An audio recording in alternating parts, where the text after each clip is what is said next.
Listen up. The views, thoughts, and opinions expressed in this podcast belong solely to the podcast participants, and not to any participant's employer, organization, committee, or other group or individual. This podcast is for entertainment purposes only. You know, for fun. So lighten up and enjoy.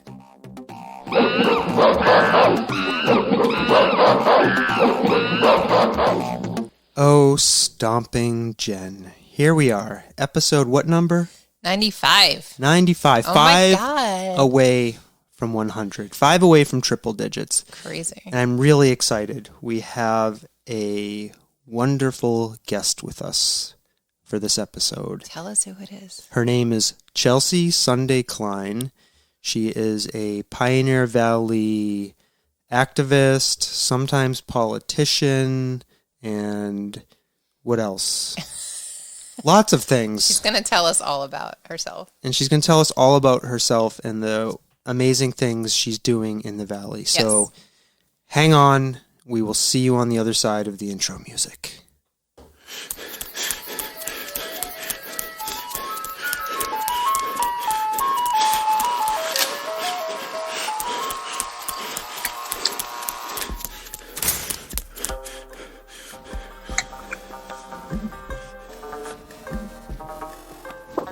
The Soft Serve Podcast.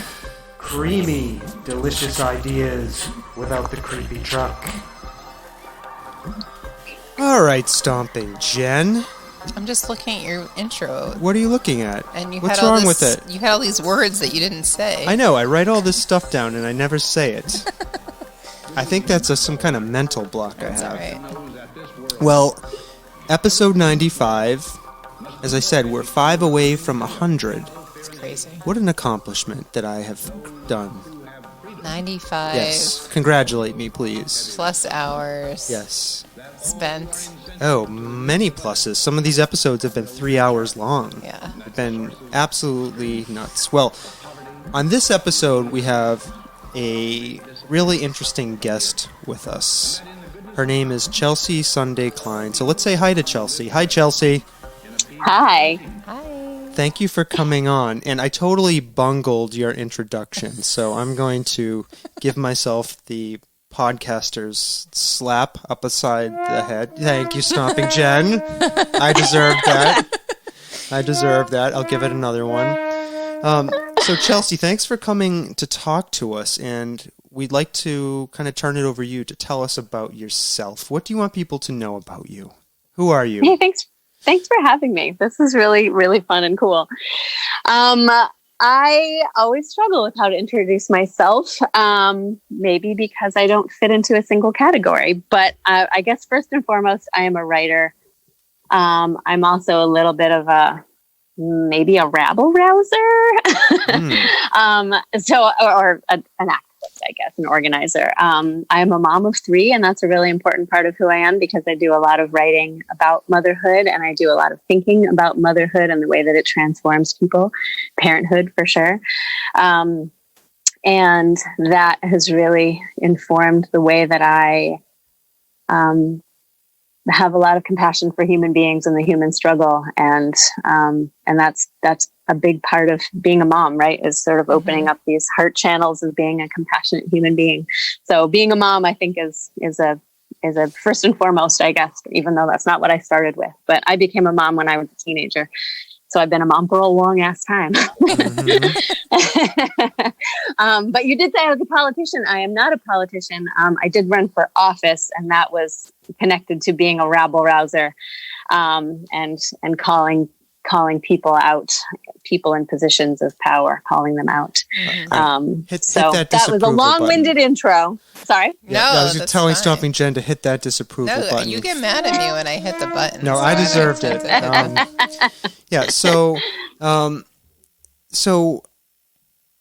tell us a little bit about that run in 2018 for Massachusetts State Senate. I'm really kind of curious. As somebody who isn't a politician, and I wouldn't want to be one either, right? That's not a label I would want to put on myself. I don't want to be a politician. Yeah, except I do want to run for Congress, so maybe I do want to be a politician. Did he just say that, right? I did. Yeah. He said one thing, then he said another. But tell us a little bit about how you found yourself in that position as somebody who wouldn't characterize themselves as a politician. I think that's really interesting.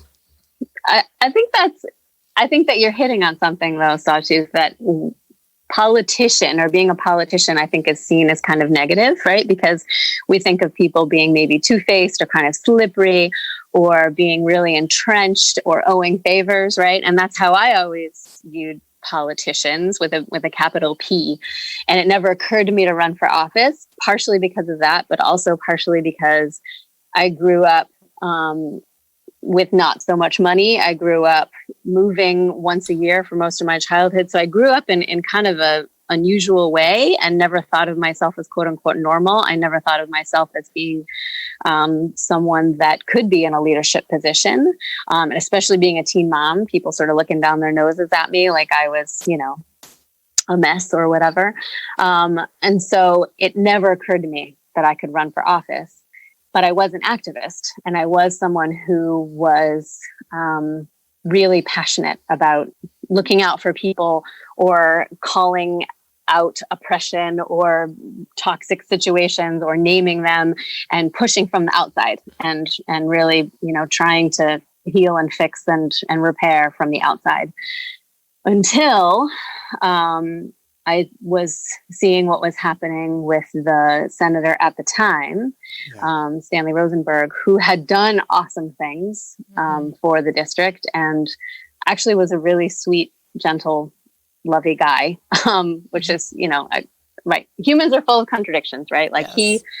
I had interacted with him and thought he was a really, really sweet, wonderful person. And at the same time, he was allowing some really bad things to happen on his watch. And I am a mom of boys, and I am really pained when I see young men, when I see men, when I see people being hurt or harmed or shut down or ignored. And that's what was going on. And I was pissed off. And that really inspired me to run and say, you know what?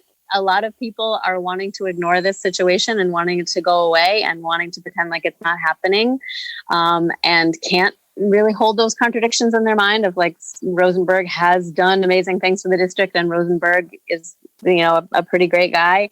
And he's also behaving really inappropriately and allowing people to get hurt, particularly young men. And like, nope, not okay with me. And no one was willing to challenge him, and no one was willing to publicly stand up and say, enough is enough. And you should not be in a leadership position. And you should not be our senator anymore. So that's why I ran. And, that was not, maybe the mainstream view of what was going on. And I talked about it a little bit. But that was really why I ran, to make a statement as an activist that I stand with survivors. I always believe survivors. And I really believe that particularly male survivors are even more silenced and even more harmed. I shouldn't say even more. They're in a different position than female survivors or transgender survivors. So I will say that they are in a different position, and are often silenced in a different way than women are, and transgender survivors are. And it felt like my duty as someone who is noticing to say it out loud and to challenge. So that's really why I ran. And it was interesting because I really didn't think that I was going to win, because I knew that I was making such a, bold statement. And I also thought for sure that I would be the first one to jump into the race. It didn't occur to me that I would be the only one on the ballot. I don't know how familiar you are with the race, but I thought for sure I would just sort of like break the seal, quote unquote. And then a bunch of other people would be like, yeah, you know what? Let's all do this. But I was the only one who was willing to do these, to say those things and to jump in. And that was like sort of, it earned me some cred and also was my Achilles tendon at the same time. So it sort of gave me this like interesting, like, it was quite a conundrum because people were like impressed and shocked. And also a lot of people were like, no, like this is not how it works. You do not call out entrenched power. Yeah. And so it was, go ahead. Sorry. Yeah. I was going to say, how did you translate that feeling of needing to do something to action, like to that moment of filing your papers? And like, was that a scary moment for you, taking the feelings and thoughts about wanting to do something and then actually turning it into action and moving your campaign forward? Yeah. Oh my gosh. Absolutely. I mean, like a lot of women of my generation, I have debilitating imposter syndrome. Oh my God. So there was a lot of like, oh, I can't, this is not real. Like I can't be me. Like there was a lot of like pushing myself from behind and just like putting one foot in front of the other, and trying not to think about it too hard. And I had a really well-established network, and I had a lot of people that really believed in me. And I had already been moving in circles of people that were encouraging women to run for office and helping women to run for office. But I had been one of the encouragers. I had been one of the helpers, one of the supporters. I hadn't been the one who was actually ever really considering running. So it was a little bit funny. Like I sort of tricked myself into it. I was like, no, you run and I'll help you. And then I was like, oh wait, I'm running. Oh my God. I didn't like quite, I didn't like think about it. I just did it. Which is kind of like childbirth, honestly. Like it was sort of one of those things where I was like, oh my God, what have I gotten myself into? Right. This really hurts and I just have to see it through. Like, This is like so intense.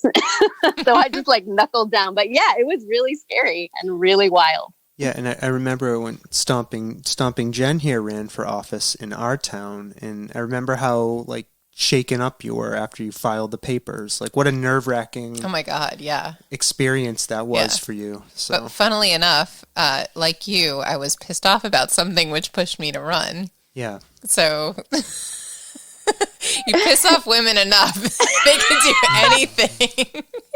Right. Yeah. And I think like studies show that's that's the most common reason that women run for office. Yeah. Yeah. And what after you made the decision to run and, filed your papers and got some support underneath you, and the campaign got moving, what were you hoping to accomplish?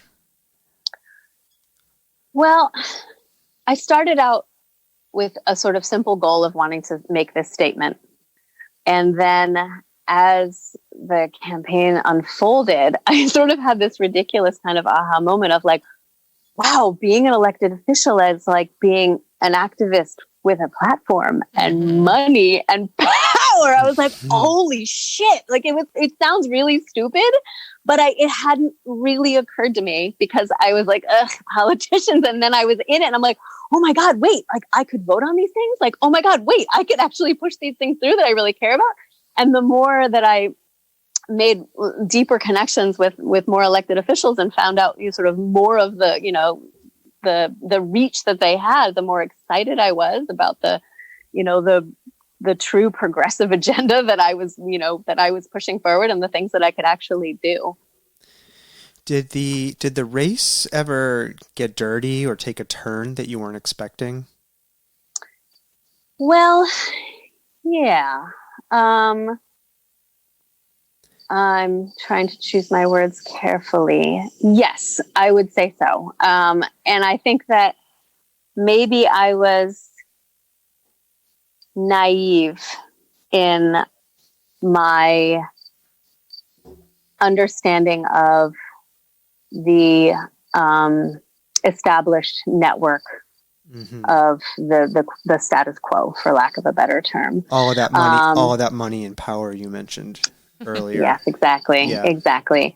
And I sort of thought that because I knew a lot of these people socially, like for instance, my daughter went to high school with the daughter of an elected official, and we'd known each other in that capacity for years and years. And I thought, oh, we're community members. Like we are both parents of children of the same age. Like, we sort of have this like, kind of human basis of connection of understanding. And I thought that would sort of allow my race to soften everything, or that would matter. And it really didn't. So that was painful to realize that, like, even if you live in community with someone, like, there won't always be that sort of grace or sweetness or kindness. And that person said that they would not endorse. They were staying out of the race. They didn't want to get involved. It was too complicated, blah, blah, blah, blah, blah. And then they did like a big surprise endorsement for one of my opponents. And it felt like a real slap in the face. Yeah. And it was it wouldn't have been as shocking or painful if I hadn't known them personally for years. Yeah. So those kind of situations where, there was like a circling of the wagons, to keep things, within, keep power within certain hands, or within, certain approved hands that kiss the right rings.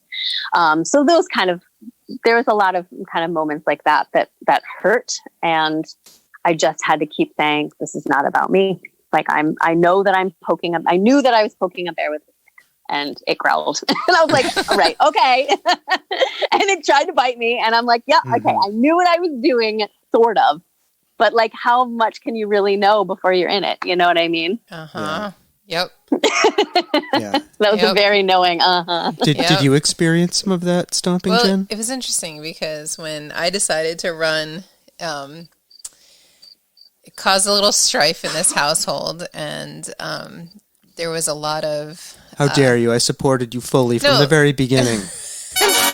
there was a little bit of strife. And, there was a lot of good points that you had about my decision. And, I wasn't fully prepared for all of the things that you were just referring to, the decision making and the playing of the Game of Thrones sometimes that is expected of a person in leadership. And you think you can make a difference, and you think, okay, I'm elected now, I can do these things. But like, then there's all this red tape and bureaucracy that you have to now deal with, and the mundane components of it, whereby, if you're on the ground, you're an activist, or you're, fighting for a specific cause, like you can have sort of not more of an impact, but, you feel like you're doing more, everything is sort of slower when you get on a platform and you have to like work with other individuals to make decisions. So that's been my personal experience. Yeah. And I think what I had said at the time was, you're not ready, you should spend more time. But I mean, I was naive too in that advice, and a hypocrite too, as somebody who's in an elected position within a union, fairly high level. I didn't heed my own advice. Right. I jumped into that completely unprepared, and it was, you some things you have to learn as you go. Right. Sometimes you could prepare and still be unprepared. So, and I think that was what I had said back to you. It was like, well, you're never prepared. Like, when is the right time? Like, there is never any really kind of right moment or whatever. Mm-hmm. So true. Is there anything else that surprised you aside from some of that negativity about running? Something maybe you learned about yourself or something else? Well, I mean, connecting to what Jen is saying about like, you don't know until you're doing it, and like, or like you think you can prepare to death, and then like there's nothing like actually doing it. And I had read so much about the district, or so much about what it's like to run for office, but actually being in the moment of knocking on the doors of so many individuals and speaking to people all over the towns of the Hampshire, Franklin, Worcester district was so different than looking at statistics on a paper, right? Obviously. But it still really hit my heart, like how many people were financially struggling or emotionally struggling or having, feeling that they were not cared for or not paid attention to in some way. And that's the kind of those were the kind of conversations that like really fueled me and really lifted me up and kept me going. Because when I talked about, having been a single teen mom and having been low income and having been on food stamps and blah, blah, blah. Yeah. When I shared my story, it opened up so many doors for people to be like, me too, or I experienced this, or, or just sharing something about their own lives. And it was so sweet. And I was not prepared for at all. The millions of, not millions, but there's so many sweet connections that I made with people and so many nice conversations that I had, and how I just like my love of humanity was sort of like battered and then built up like daily or hourly, because, I had these sort of like, these forces trying to keep me from winning. And then I had these like really lovely, real human being and the real sweet connections. And it was like such an interesting conundrum, or such a dichotomy that I could never have known that was going to happen. Yeah. And, obviously you weren't successful in the campaign. What was the outcome? Who ended up prevailing in that race? I don't know why I find that so funny. It's like you're making me say it. Sorry. She who shall not be named. Yeah. Well, I mean, that was another big surprising part of this race, is that I had been in so many feminist activist circles where women support women and women back each other up. And Jo Comerford was my friend before we ran. Okay. And I announced my candidacy long before she did. And I even asked her for advice before I ran, and called her and was like, hey, what do you think? I'm going to do this and da, da, da. And she never said once, hey, actually, I'm thinking about running. Because if she had, I would say, ooh, I won't, because I know that you are far more established than I am. And she didn't treat me with kindness or respect. And I will say this to her face, like that hurt me so much, that she let me go ahead and run and didn't, didn't support me, or wasn't honest with me, and didn't even tell me, as the campaign was beginning, like, or as my campaign was well established, she didn't communicate with me to let me know that she was going to be running. Yeah. I had to hear it from many other people. So, that was a shock that, that a woman would do that to a friend who obviously we're no longer friends. But she won, and I congratulated her. I mean, she ran an amazing campaign, and I think she's doing a great job. And we had many of the same values, and a very similar platform. And I think it got really confusing for people, for voters. So thank God it was a smart progressive woman who won, and who is looking out for the district well. So I will say that, very genuinely, like, thank God she is taking care of the district well, and she's not some scary Republican that is, doing scary things. Yeah.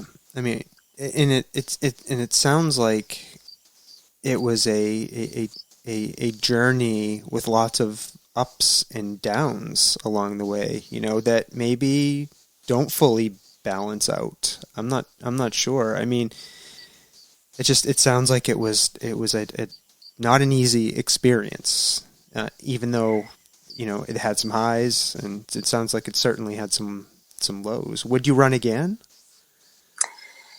I might. A lot of people are asking me to run for mayor right now,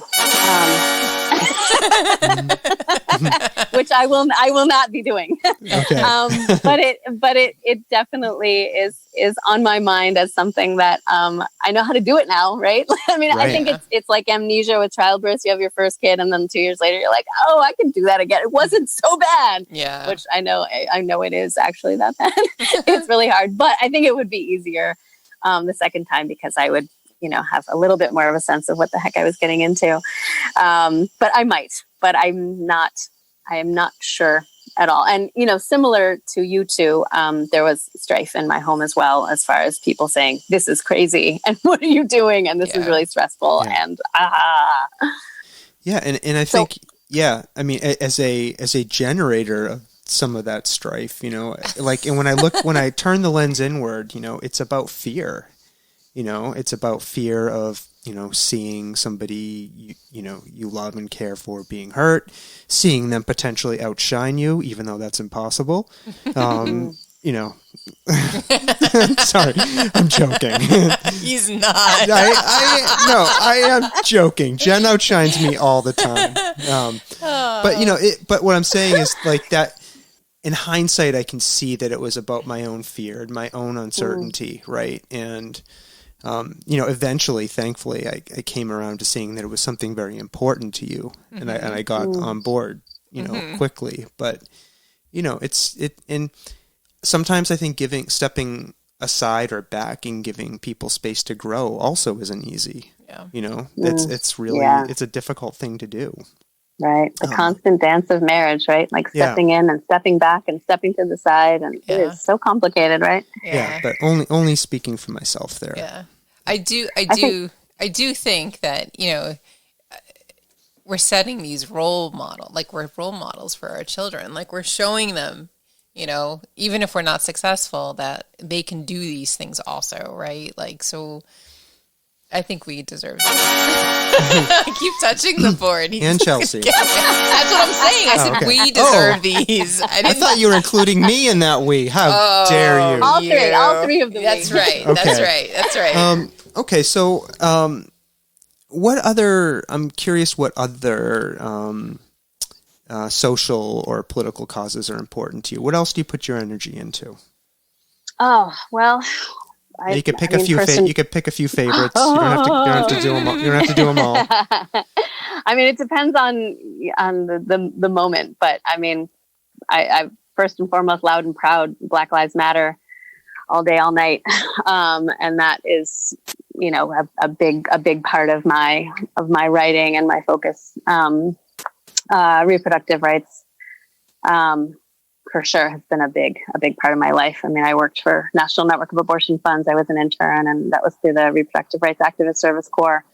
I was a groupie for the Civil Liberties and Public Policy Project at Hampshire College, and they put on a reproductive rights and social justice conference every year that I went to for years and years and helped to organize. And they really, blew my mind as far as the breadth of the reproductive rights movement and really what it can look like and how we can lift each other up and how we can support each other to live, really full, rich, juicy lives.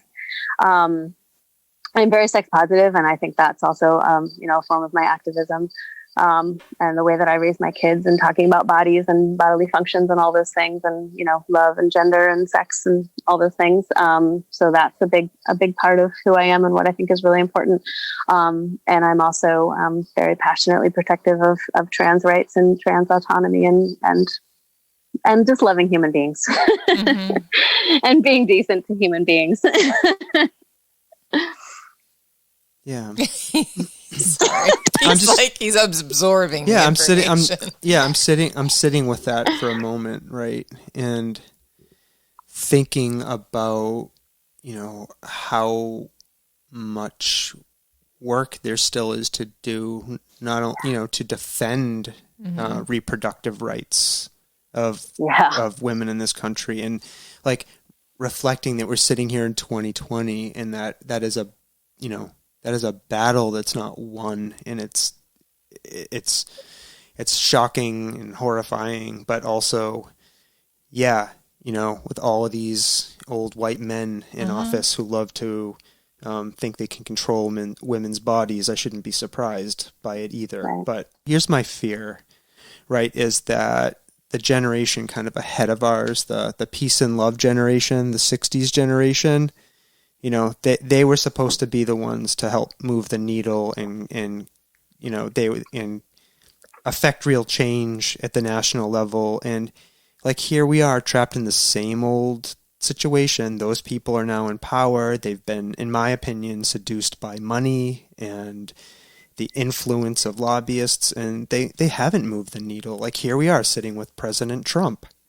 Like, somehow the peace and love generation let that happen. And like, I think about that, and I worry that the money and power associated with politics, just once it gets a hold of people, they get sucked into that self-perpetuating system. Well, I have two things to say to that. Yeah, please. One is, change is really hard and takes a lot of time. And the peace and love generation did not fail. They did not fall down.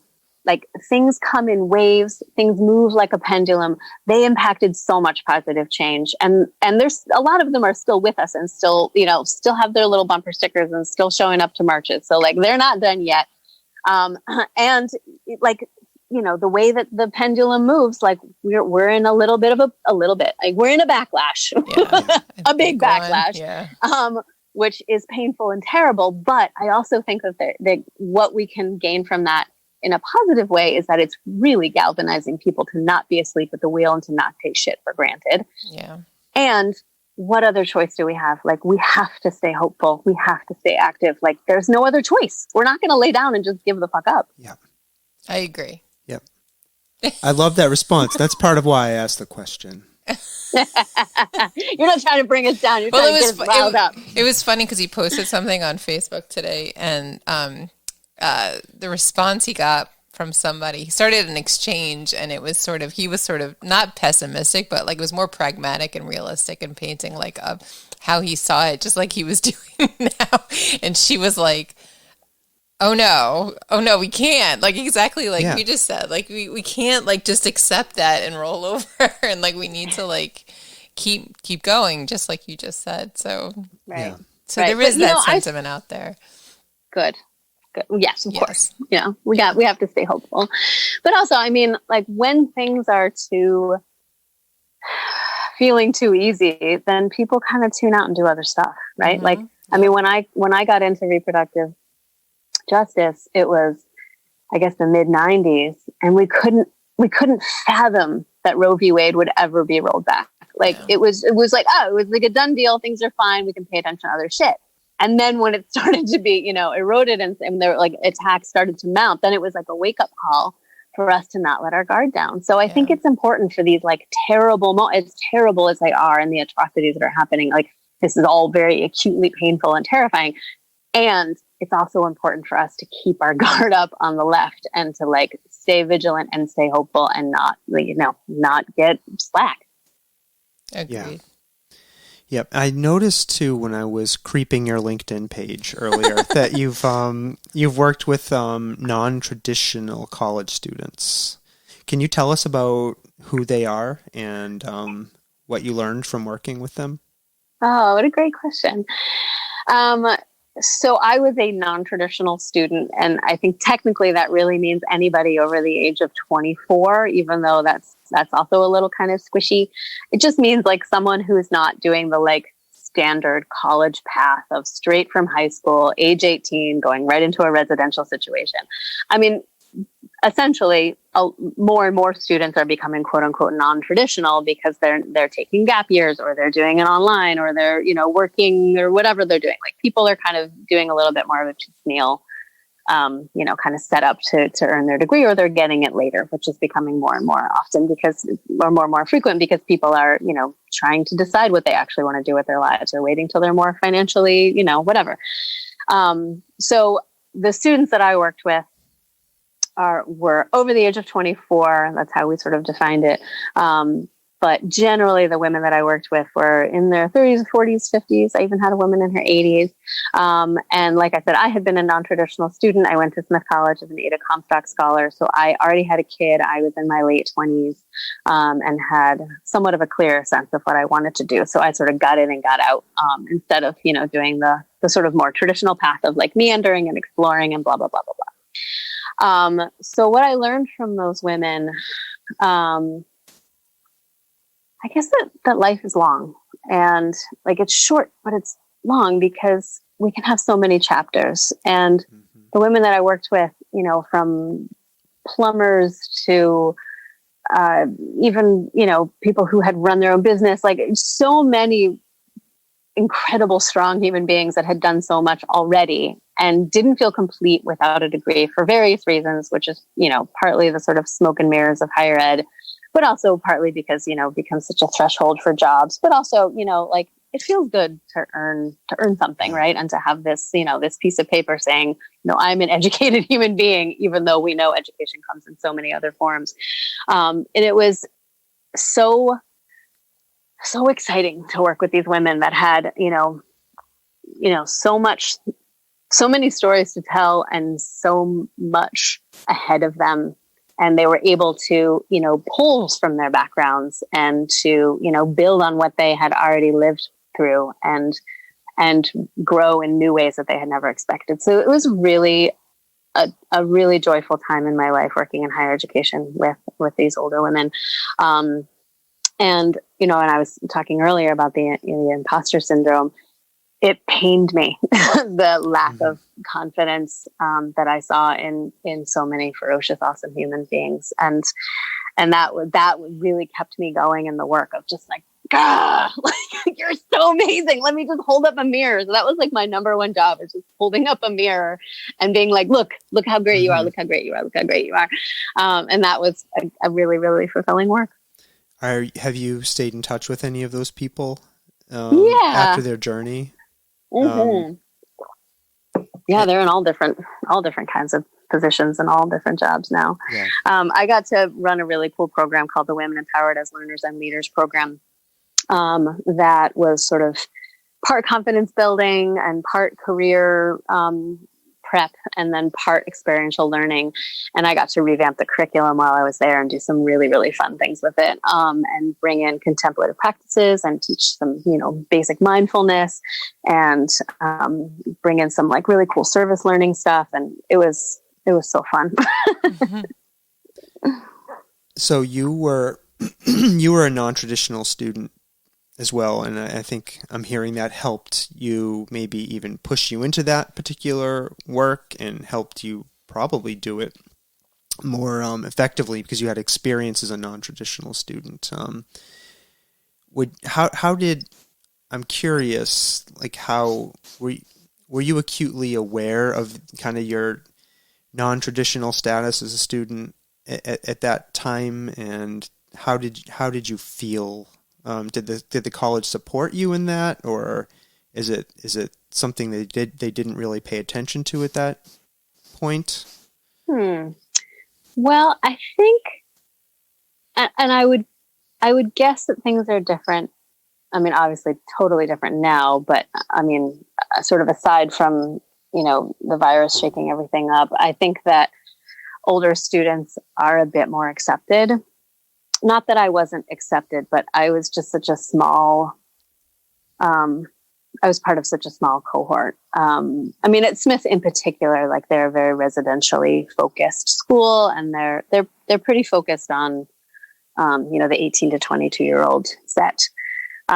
So I don't know if I really felt like I belonged, quote unquote, but I didn't really feel like I didn't belong. Yeah. I mean, I was pretty focused on what I wanted to do. And I also had a little girl, who came with me to a lot of things. I dragged her to a lot of meetings and marches and, whatever. So that, I think I would have slipped below the radar a little bit more, or I would have, I don't know if I would have noticed it as much, or I wouldn't have stood out as much if I didn't have, my cute kiddo bobbing along with me. Yeah. But I think that it's really, really hard to replicate the residential traditional experience if you have to do dinner and stories and bedtime by 8:30. Yep. You know what I mean? Mm-hmm. So I think I got as much out of it as I possibly could, given the fact that, I couldn't really do it all. Yeah. But, Smith is a really unique community, and I wish I had been able to take more out of it, I would say. Yeah. And you've done some work in women's career in leadership development as well. Can you tell us a little bit about that? Sure. I mean, it's very much connected to that sort of, that confidence building and that I was speaking about earlier, as far as opening up, possibilities for people and suggesting that possibilities can exist. I mean, I worked with a lot of students that sort of said, like, I have always been doing this and I'm supposed to do this, and my dad said I'm good at this and this is what I do. And then once we sort of, unraveled that a little bit, oftentimes it would come clear, actually, I really hate that thing, but I was told I had to do that thing, or I was told I was good at that thing, or it was my only option, or whatever. So there was a lot of conversations, that happened, particularly with older students. I mean, I didn't work so much with younger students, but it seems to me that younger students have a lot more of an expansive idea of their possibilities as individuals, it seems to me. But again, I haven't worked with younger students. But I think with older students, they get this very, I think older women in particular get sort of like, they get hemmed in from whatever forces, or lack of confidence or lack of money or perceived lack of time or lack of options. So that was, I think, a big part of my work was sort of like, blowing that up a little bit and again, holding up that mirror and being like, well, what do you really want? What's most important to you? What's really exciting to you? Like, let's really figure this out. So that was my work in supporting women's careers and leadership. And that was, like I said, really, really deep, good heart work that, felt really important. And I'm thinking about something you said earlier, which is a lot of people at that stage don't think they have a lot of runway ahead of them. So being asked that question, like, what do you want to do? Like, where do you want to go at a later point in your life might be really scary. Yeah. And like, people might even think, I can't answer that question. What do you mean?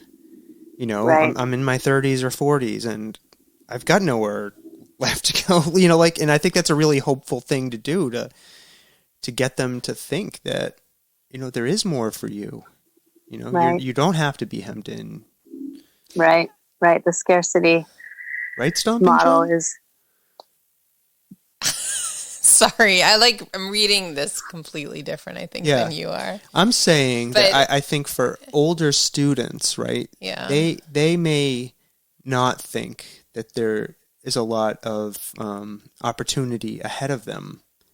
Right, for somebody like later in their life, right? Even though they're back at school, like for whatever reason, they may not think they have the time in front of them to make a major shift. But what I'm hearing Chelsea say is one of the things she did was really talk to people about, you're not out of time. There's, you have the time left in your life to do whatever you want with it. Just holding up the mirror. Jen, what do you think? I have so many thoughts now.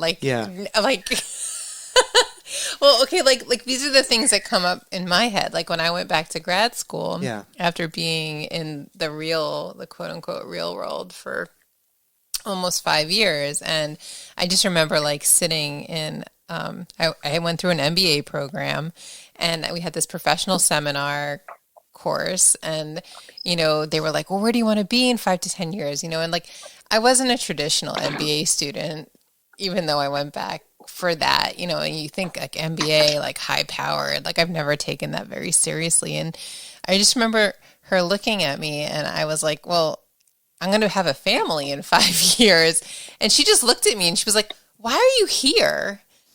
And I was like, what do you mean, why am I here? Because I want to get an advanced degree. And, how dare you even suggest that I cannot have a family and have an MBA and do whatever it is the fuck that I want to do. Was she asking it in that way, or was she asking you to ask yourself? No, she was serious. It was UMass Eisenberg. It's most of the people in my class went on to do high-powered falutin shit, and I stayed in the valley and I built my own thing out here. It's I didn't have so when I think of myself, I didn't go back to school. I did do more traditional college, and all of that kind of stuff. But I think of myself as a non-traditional type person in the industry that I work.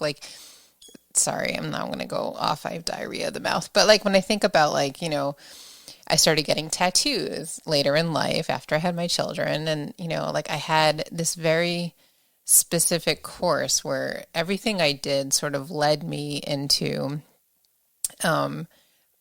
exposing myself, finding my niche, finding, I don't give a shit if you are a client and you care that I have tattoos. I don't want to work with you. You don't want to work with me. I don't want to work with you. That kind of idea that, that a lot of women, unless they have support or, they may not feel that way, I think is really where I'm driving towards. And it's always been in my nature to kind of have positions of power because I'm a nudgenik and like I need to know what's happening. Like literally that's how I become like a manager. Like that's my personality. I need to know. Wanna be in the room where it happens, the room where it happens, the room where it happens. You're saying, I wanna be Hamilton. I do. Like I need to know. It's like my need to know has driven me into these leadership positions throughout my life. Like I need to like know who you are so I can connect with you, and then maybe that connection will lead me to somewhere else. I don't know where I'm going with this conversation. I don't know.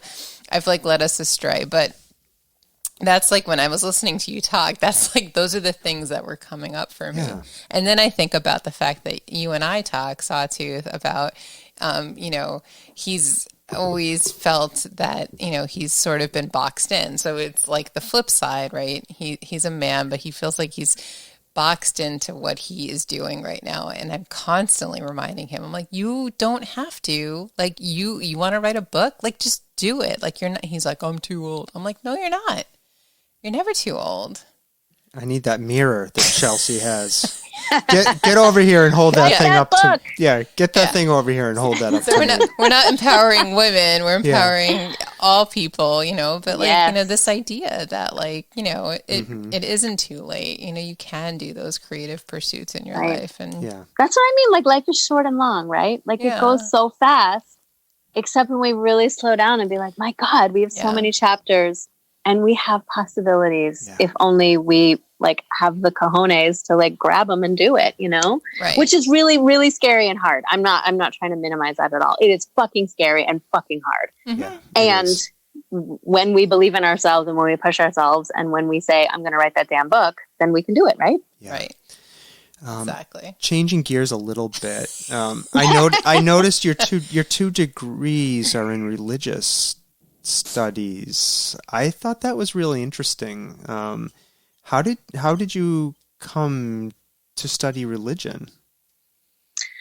I went to Smith because I was going to be pre-med and I was going to be an abortion provider. And I got into all these high-level chemistry classes and I went, nope. My brain does not do this and it does not do this well. And I will not be of service to the world if I can't do this. So I was like, okay, shit, how can I still be part of the reproductive rights movement and help and be a good doobie and use my skills? And so I was actually taking an intro to world religions class when I was having that little bit of a freak out in my first semester and was very happily introduced to Joel Kaminsky, who became my advisor and is now my friend and somebody who I greatly admire and trust. And I talked to him a lot about like, why are these old white men so preoccupied with what's happening in a woman's uterus? And we talked a lot about this. Yeah. And I went, oh my God, I can study religion and I can really dig into that question and I can write an honors thesis about this. And that's exactly what I did. Wow. So I thought if I'm going to be an activist and I'm going to keep pushing and keep trying to fix things and keep trying to make, the world more inclusive and more compassionate and a hell of a lot more respectful about women's bodies and women's choices, then I better understand what the hell I'm talking about. And I don't want to go marching into anyone's home or anyone's, community and say, you need to do this without understanding why they are making the choices that they're making or the beliefs that they might have or the, umpteen years of history that have led us to this place. So that is why I went into religion. And that is why I wrote a thesis about modern reproductive technology and Jewish law, because I really wanted to look at the pre-embryo and the embryo and who gets to decide what's viable and what's not, and everything that happens around that pre-embryo and its creation and its possible destruction or its possible, coming to form a human being, and the rabbis that are in charge of that. And I found that to be very, very meaty and very, very interesting. So that's why I did that at Smith. And my advisor at the time was a Harvard person. And she said, you need to go and get your master's in theological studies and keep going with this. And I said, yes, I will do that. Thinking that I was going to be an academic, I think is really what I thought, that I would go on to get my PhD. I don't know exactly if I had my path mapped out, but I was like excited to go there and keep digging in. And I had this sort of fantasy that I'm also very routine male infant circumcision in the Jewish tradition. And that was another part of my activism. And I did not circumcise my sons. And I wrote about that quite a bit. And I wanted to go and like really dig into that as an activist when I got to Harvard Divinity School. And one of the preeminent Jewish scholars around circumcision was there. And I had this fantasy that I was going to go and like take his class and we were really going to get into it. And I was like, I was too scared of him. So I did a lot of writing and research without having like a major smackdown with this really super brilliant, amazing professor. Because I was like, what am I doing? Like, I don't want to fight with this guy. He's amazing and he has his beliefs and I don't need to fight with him. So then I realized that like I did not want to stay in the sort of higher echelons of religion in higher ed. And that I wanted to get more, with the people and did not go on for my PhD. Yep. You mentioned Judaism twice. Is your religious or spiritual background in the Jewish religion or Judaism? Yes and no. I grew up, I would say more culturally Jewish, without much of an understanding of really what that meant, which I think is what led me to study religion as an adult, to say, like, what the hell is this all about? So yes, I am Jewish. I definitely identify as a Jew, but not in a very strictly spiritual sense. I'd say more in a cultural sense and loving the history and being, as many Jews are, very critical of a lot of the traditions, and also sort of, enchanted by the way that Judaism can be very fluid and very malleable. And I think that's the reason it's survived all these years, is because people have been able to adapt it and make it their own. So yes, I am a Jew. So one question I grapple with a lot. Sorry, did you want to jump in? No, it's okay. Fine. What's funny? No, I was just thinking, now you're just reminding me about that piece of writing that you did that like totally hit the nail on the head for me about the otherness of being Jewish and like what that particular piece of the puzzle means for things like Black Lives Matter, like where it's like there's all this anti-Semitism out in the world and it's like a yes and, like, but we're also presenting as white. So unless you have this conversation or, it's one of these things that it's hard to kind of, I struggled with it a lot when this most latest round of movement had, came to the forefront of the news. But it was a hard thing to grapple with. But Chelsea wrote this amazing piece and it just totally resonated with me. I wish I could remember the exact quote, but conditional whiteness, which is not my term, but one that I used in that piece. And thank you, Jen. That means a lot to me. Like that's awesome. I could totally fangirl out on Chelsea's writing. So yeah, we're going to talk about that. I promise. Oh, don't worry, we'll get there. One question I have, as the maybe not the only, but as a self-identified agnostic-leaning atheist in the room, and this is a question I've asked myself a lot, but I want to ask somebody who actually has gone to who studied world religions this question, is why do you think that we seek spiritual and religious meaning as a sentient animal? Like, why is that something that we seem to need? What a beautiful question. I think because there's so many unknowns. I think that's one avenue or one reason. And I also think that life is really fucking scary. And it's comforting to have a story or a narrative or a reason or whatever you hang your hat on. Like, that's comforting for a lot of people. And to have some kind of gutter bumpers, right? When you go bowling, like you're traveling down this path, like going really fast. And you're like, oh shit, am I going to hit the pins? That's such a great and the metaphor. Gutter bumpers. Yeah, I love that. Right? Like that's what religion is, I think, for a lot of people. Like, it's going to keep me out of the gutters. And I'm very aware of the double entendre there. But seriously, like, I think that if people feel like there's some boundaries on their lives or there's some rules to live by, then it doesn't feel like this chaotic free fall. And I think for some people, like, that can be viewed in a really negative way, that they need this sort of parental force. And for other people, it's really beautiful and really liberating and really important and is the sort of basis of everything that they do. So I think it's part fear, and I think it's part wonder, and I think it's part, like, there's a lot of unknowns, right? Like, like the planet is majestic and wild and amazing. And I think a lot of us forget that half the time. And I think some of religion is based around, like, imploring people to stop and see that, Mm-hmm. I mean, I've my problems with Christianity are the dominion over the planet, and like, everything's here to serve us. And I think that can, cause people to sort of like forget to relish in the natural beauty sometimes, that sort of basis of Christianity. But I think there's also so many aspects of Christianity that get people to really, marvel at their life and marvel at, the gifts that they're given and the time that they have here. Yeah. Do you, after having gone through all this training and, I'm wondering where you come down now on the existence of a God. Oh, we're going for it. Okay. Sorry, I have to ask the question. No.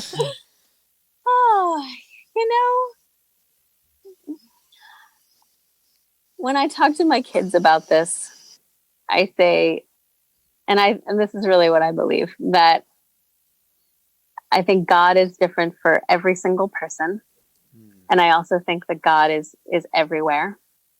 And that's what reminds us to be kind to each other and kind to ourselves and kind to animals and kind to plants. And because, like, everything is sacred in some way, or everything is like imbued with that, like an element of God or spirit or whatever it is.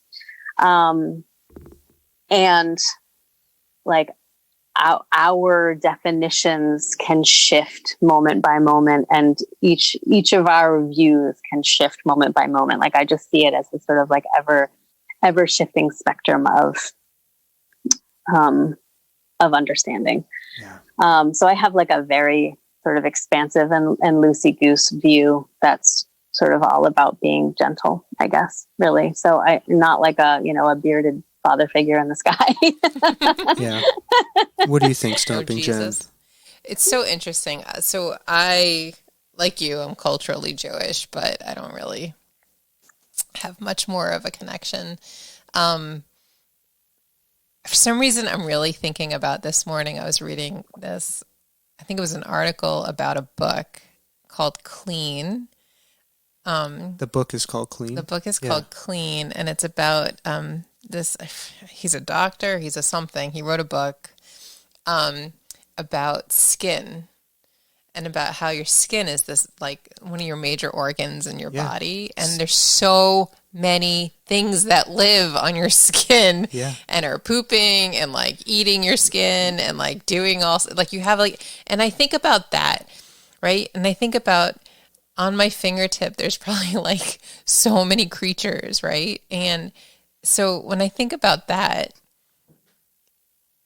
it's like, it's simultaneously, how can there be this like person, God, like creature watching us all and like caring if like, you win the game or the whatever. Like, it's such nonsense. Like, if you think about science and like what it means and like how many worlds there are out there, like, that's what I think. It's not so much of a God, but it's like, I believe in science. Like, I believe that there are, I don't know where I'm Right. going with that, but Right. But science is also magical. Right. It's like the way that amazing. our humans, like our bodies function, like that's fucking magical. Right. Yeah. Like orgasms are magical. Like everything. It's just crazy. Yes. Yeah. It really This is pandemic, amazing. I mean, look at it. It's completely destroyed society. This little Not virus. completely. Well, it's on its way, but you know what Yeah. I mean. I can Shaking still things up quite a bit. Yes. I could still go to Target and get beard balm. I think society is still working. Yeah, for the most part. I don't even want to think And about within this privileged corner of the world, it's still working. I don't right? want to think about the biome in your beard. Yeah, get over here and explore my biome in my beard. I'm definitely a beard fan, so rock on with your beard balm. Where do You you didn't answer the question. me? Yeah, you asked us both. Um, Well, you said you were an atheist. I'm an atheist, but that towards doesn't mean agnostic. I don't think there's a higher power, right? Mm-hmm. You know, you've heard me talk about this a lot. I think it's more likely than not that we live in a simulation. And so do the creators of that simulation count as gods or a god? You know, I just don't know. can't think about that. Yeah, I know. Just- This is tough. So, but you know, so that act of creation, is that hitting the enter button and running the simulation on whatever machines they're running it on? Maybe that qualifies as a god and a creator.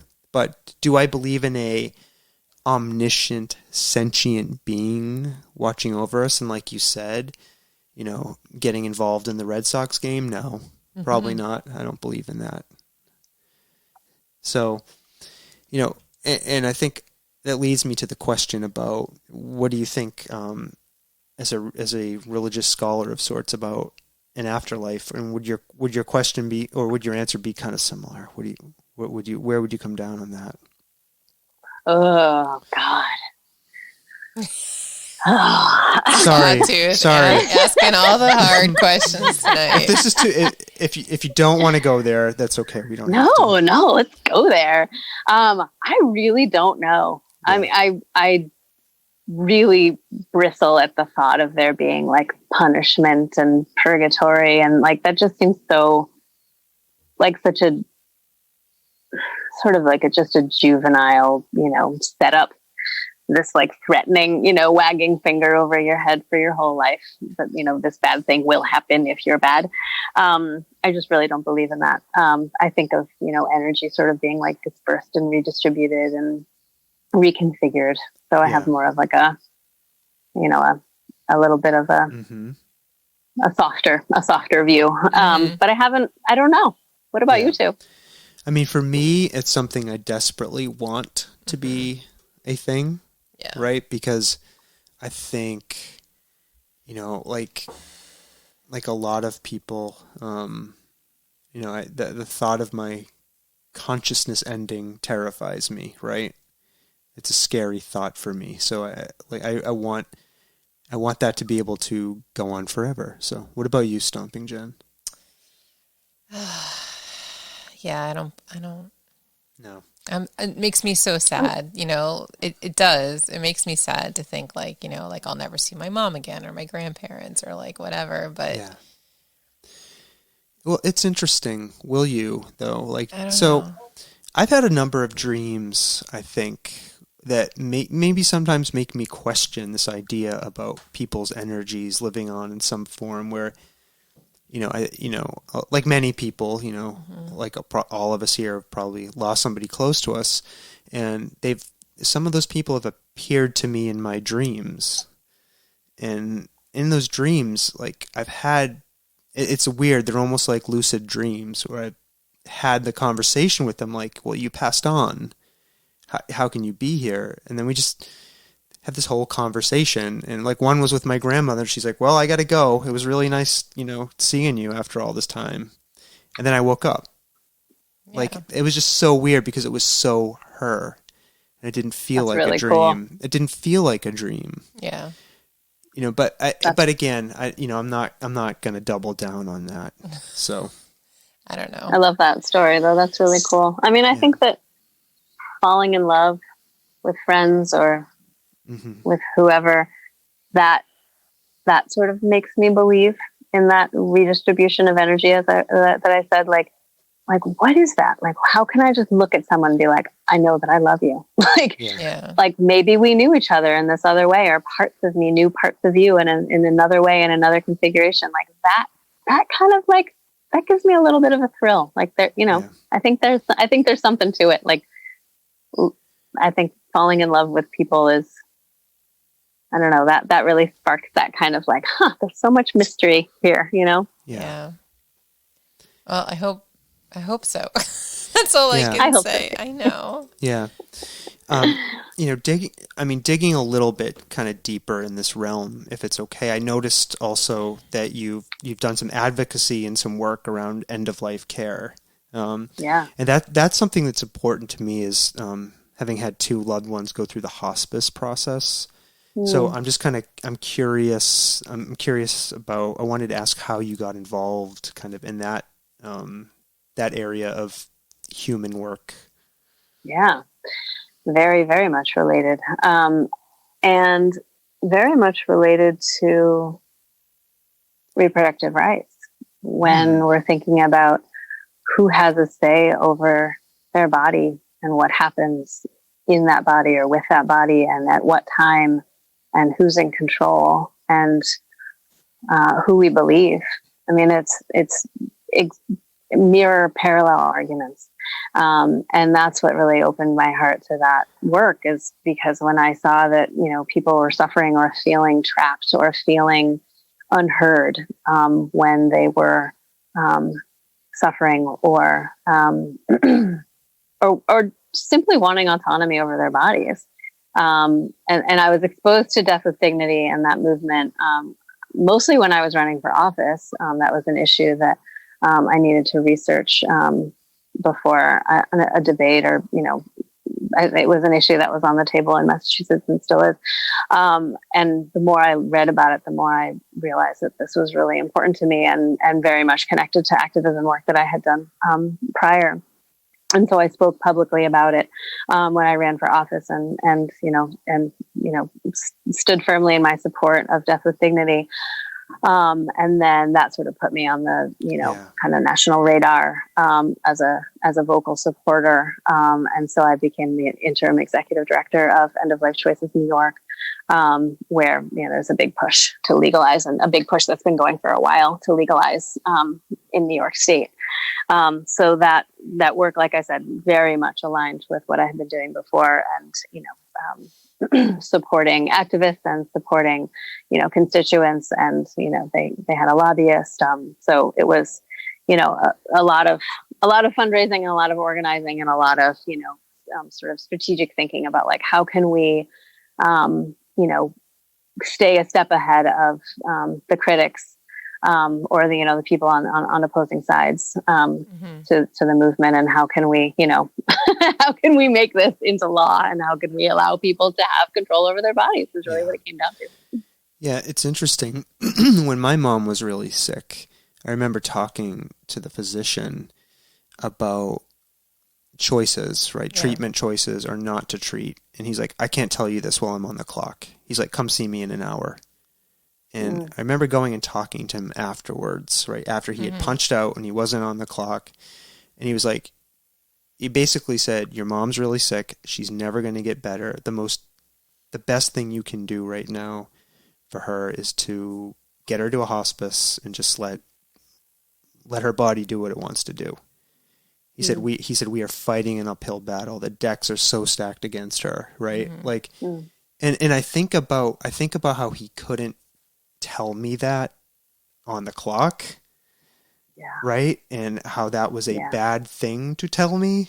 And the alternative would have been, she probably could have been kept alive for years longer, like on various other types of treatments. But he wanted to like talk to me about that. I think what he saw as a more dignified option, right?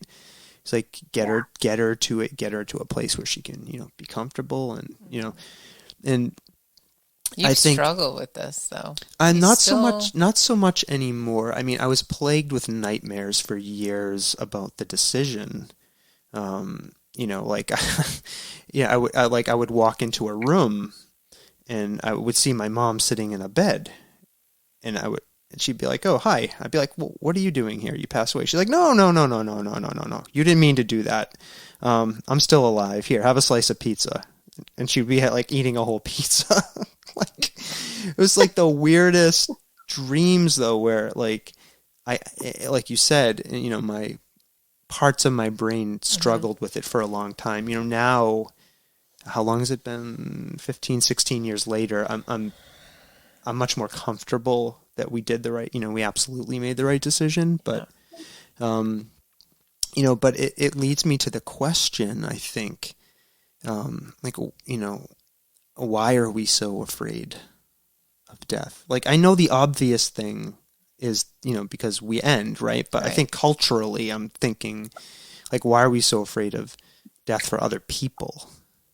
Well, and then, sorry, I don't know why I hope this doesn't sound crass when I say it out loud, but like, you brought up like the punishment, right? And people living in purgatory or hell or whatever, like suicides, like people who can't, that's a choice. I mean, sometimes it's not, sometimes I don't know what I'm trying to say. I'm trying to say like, it's a decision, like, I don't know. And there's stigma around it that you get punished if you kill yourself. But sometimes there's mental health issues. Yeah, I think I don't know if that's like the. I think it's important to break that down to like people who might be terminally ill versus somebody who might be struggling with a mental health issue because of like unfair societal pressures, right? Like, I think we should absolutely do everything we can to help. Yeah. To help people who see suicide as their only way out, right? When they're not like terminally ill. I don't know. That's that whole conversation. That's how I feel. And so I guess it's a question, Chelsea. Does that work? The work that you have done in that area, is it about people with terminal illnesses mostly, or is it? Yeah. Absolutely. I mean, I think that you both bring up really great points. And I think that, you touched on in that story of your mom, and I'm so sorry for that the doctor spoke off the clock because hospice doesn't make money. So I think part of this,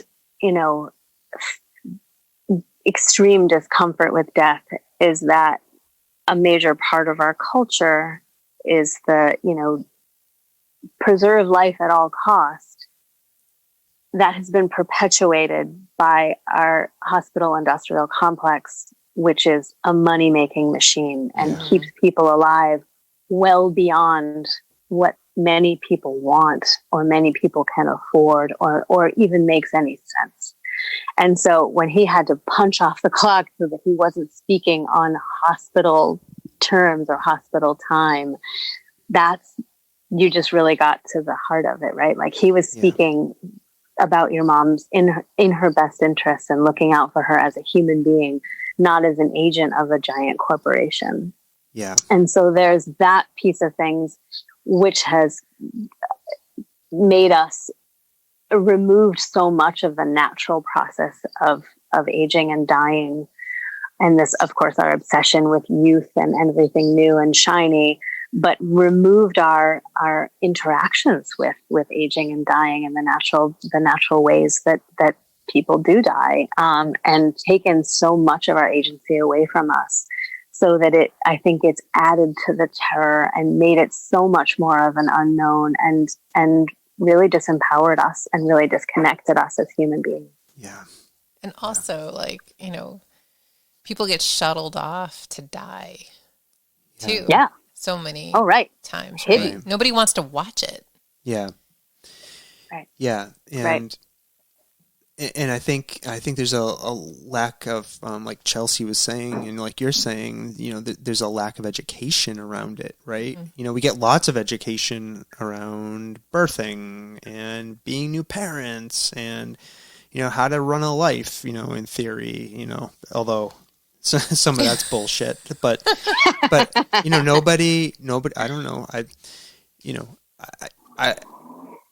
Having been in 2 hospice type of situations, I wasn't fully prepared for it, but there was a spiritual beauty to it, in both of those instances. And, I feel,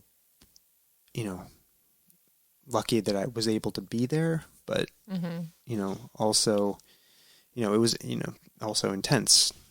And but part of that is I had no idea what to expect, except for what I read on the internet, and that's no way to learn about anything. Sex, birth. You shouldn't have to read about that stuff on the internet, right? So.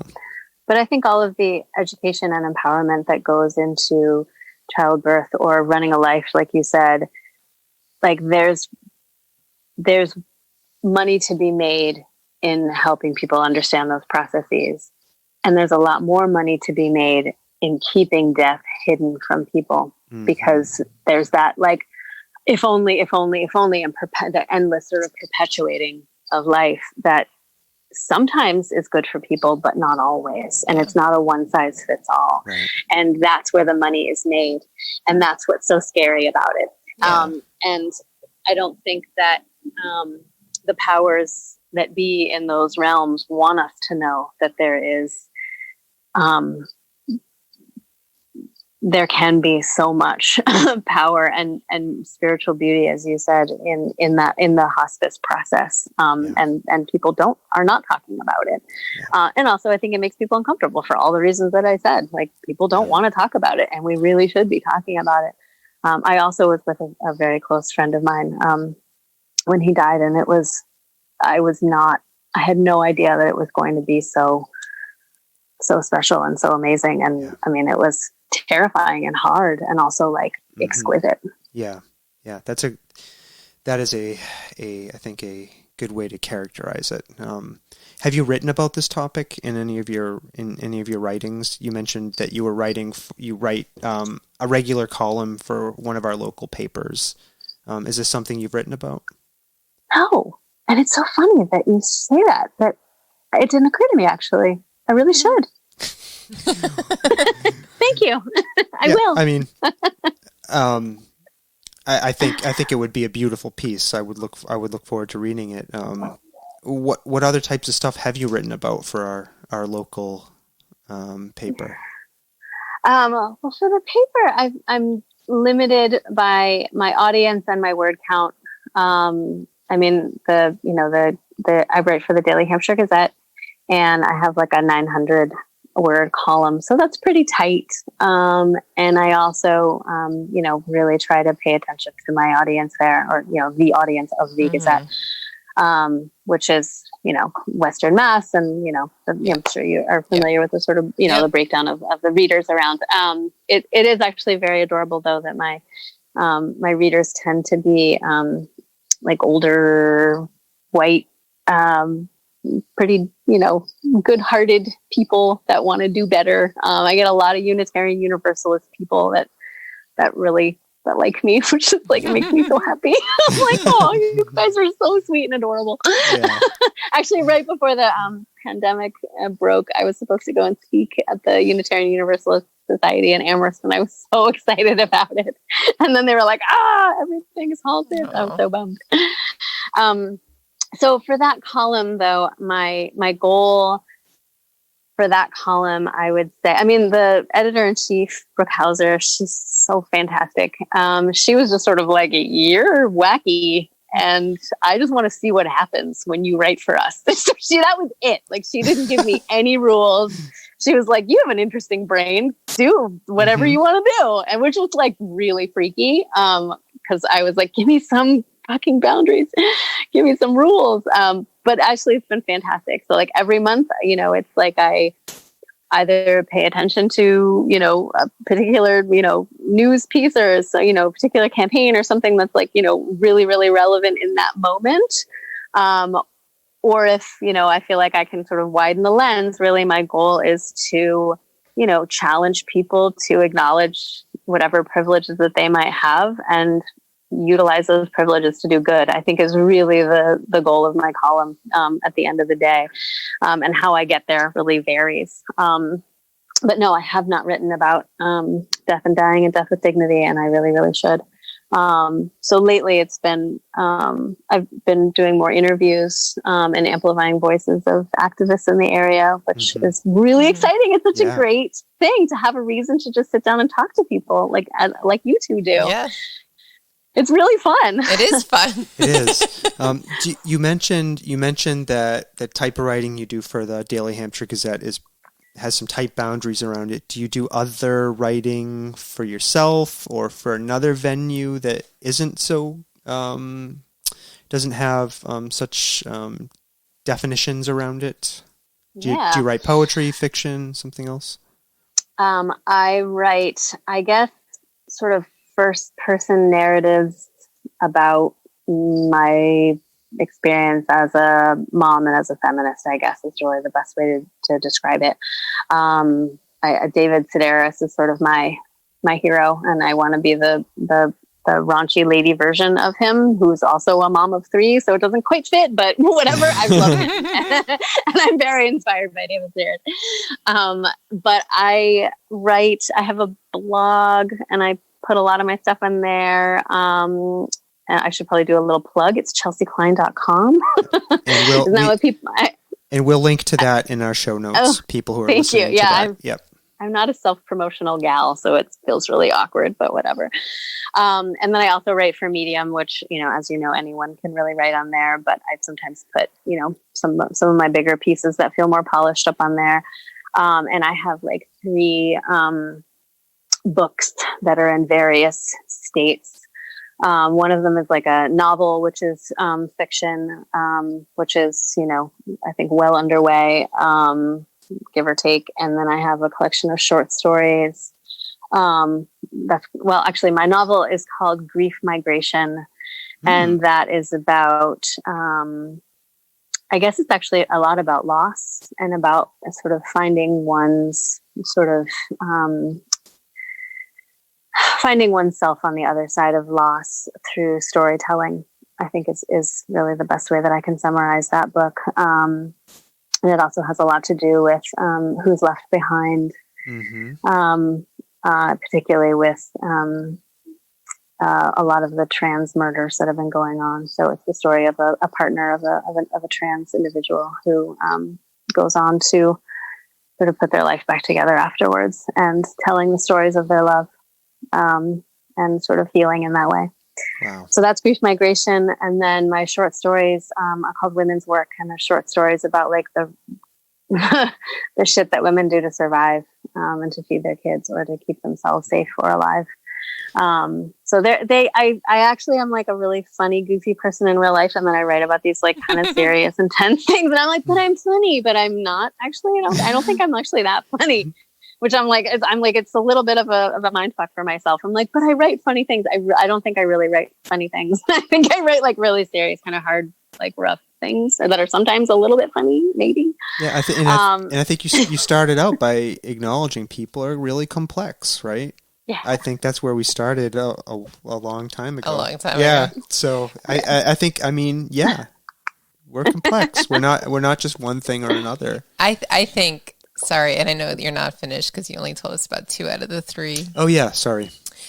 But I think what draws me to the writing that you do in particular is it is funny. Even when it's serious, It is funny. Like, it's captivating, like it's endearing. It's like, so I have to tell you that latest piece that you wrote for Medium that you just put out there, I like it. Like, I sent it to a whole bunch of women friends, and they were like, literally, thank you for sharing that. That just like made me feel so much better about life. Like that. But like, this is the thing. Like, and this is what I'm saying. Like, I'm totally a fangirl because like, I read it and I'm just like, it's so relatable. It's funny, but it's not. And it's serious at the same time. So I'm a huge admirer of yours, which is also why I wanted you to come on. But I'm like full on tearing up right now. Like that's the whole point of why I write is to like help other people not feel alone. Yeah. And like, thank you for saying that. Like that just means so fucking much to me. Well, it's true too. Do you have a favorite form of writing? Sorry, tell us about your third piece. Sorry. No, sorry. Oh. I'm just charging ahead. My third piece is the least baked of them all, but also feels like I have to do it. I want to write a book that is like part deconstructing circumcision and why it exists in Jewish tradition and how we can get around it as parents who choose not to, and also the stories of individual families who decided not to, and sort of like a little bit of an activist toolkit of like how to approach people that might be on the fence when they're expecting a child, and how to like, you know, be a gentle, supportive person that can, you know, present, you know, alternatives to people and also alternative rituals for that. So this one's been like percolating in my mind for a long time. And also feels like the hardest because I'm like, oh God, I'm gonna have to really dig into like some really intense stuff. And also interview a bunch of people, but that part feels exciting. So that book is like in my mind and I'm like, I have to fucking do it. But it's, you know, whatever. I have a lot of things I have to do. Yeah. Yep. I'd appreciate reading that as a Jewish mom who felt a lot of pressure in my Judaism throughout life, and prior to us having our first child, not even pregnant, being told that we needed to make sure that we had a bris for our son that was not yet conceived. I can find a lot of condition number one. Right. Lots of arguments and things of that I would nature. be very interested in reading all of that. And I will tell you, sorry, I know I'm like completely veering this conversation off topic, but the day that we did it, you can ask Sawtooth, like I was a fucking wreck, like a mental wreck. Like I couldn't deal with life that day. So, all right, we can just move on. It's intense. And there's a lot of pressure and a lot of feelings, and it's not simple. That's for sure. No, 100% not. So I would appreciate reading that book whenever you write it. How do you, so is there, what's your writing process like? Do you have to write alone? Do you get up early in the morning? Do you wait till late at night? Do you have to go by the lilac bush in a tent? Like, what's your process?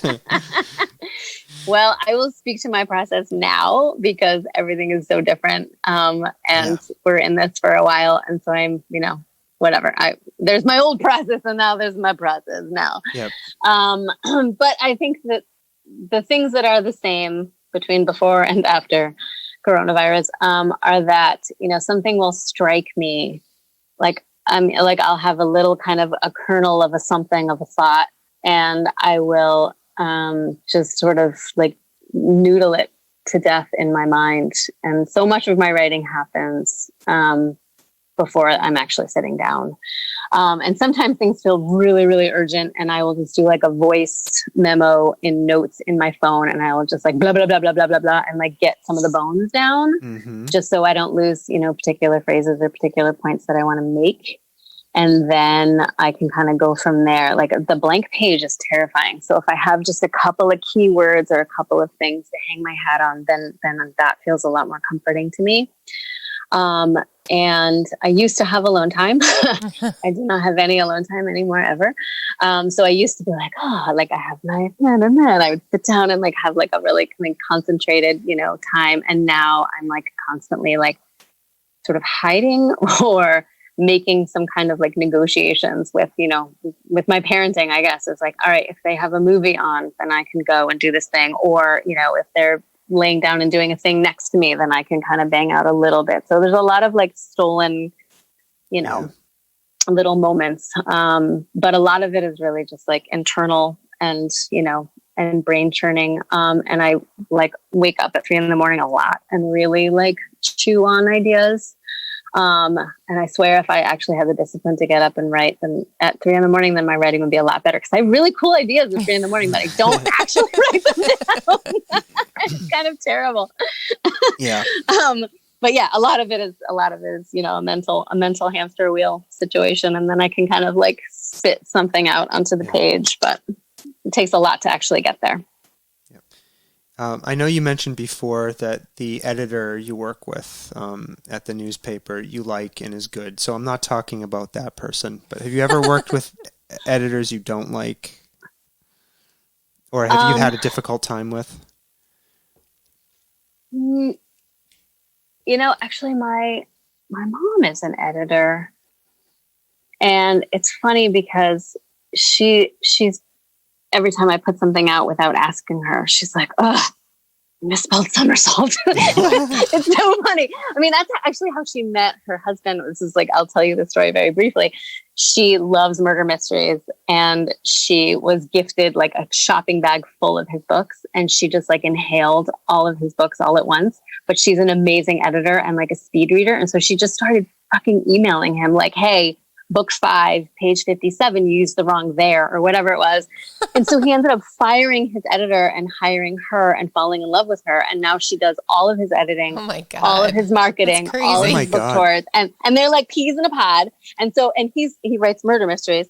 And so she'll ask him, like they'll be out in the world and he'll ask her like, "Oh, do you think we could hide a body like behind that? Like, what do you think? Should we put that in the book?" Like they're always talking about like the most bizarre, macabre things that happen in his book. It's amazing. Like, it's so crazy to see somebody like find their person. It's really wacky. So she's a really good editor, and she's someone that I relied on before. And now I like try to have a little bit of space because I'm like, it's my thing, Mom. But she's also a great editor. So like I do sometimes rely on her, but that's complicated, obviously. But I haven't really had that many editors in my life because I'm not like a, I don't know. Maybe I don't know if I'm a real writer. Maybe I'm a real writer. You're published and you've touched people with your writing. You're a real writer. That's sweet. I wrote professionally for about 11 years doing medical writing, and I had primarily one editor. And it's so strange. Like, eventually we developed this symbiotic, like, kind of mind meld together. Like, I'd hand in a draft and she'd be like, "Okay, I know I've got to adjust all of the level 2 headings because you never get those right. Or I know to search for there because you can't spell that." And like, it was just weird having somebody with her, right? Yeah, it was weird having somebody get to understand your mind that way, like, and how it works. It was just, and I don't know. It was weird. So, all right. I don't want this question to sound creepy, so it's going to sound creepy because I'm saying I don't want it to, but you have amazing hair, and I'm not going to attempt to describe it. So if you can, for our listeners, could you describe your hair for them? Oh, I'm describing it? Yes, please. Okay. There's a lot of it. It is down to my butt. And it is like pure white. Is that accurate? Yes. Yeah. So I'll say, Stomping Jen knows this. I really like platinum and silver hair, whatever you want to call it. And I'm curious, and we don't see a lot of it, right? Especially on women. Like, there's something about it, maybe the scarcity, that I find so compelling, right? And I'm wondering if you have thoughts on why we try to hide that color hair. Oh, definitely. Yeah. Could you talk a little bit about that? Well, I think actually this is interesting. I think it really relates to what we were talking about earlier with like not talking about death and not confronting aging and wanting to stay. I mean, for women, we're supposed to be, sexy and perfect forever, right? And we're not supposed to age. And silver hair is definitely a sign of aging. So I think it makes people kind of uncomfortable, and I think it feels not sexy for some people. And I think that, is sort of like the,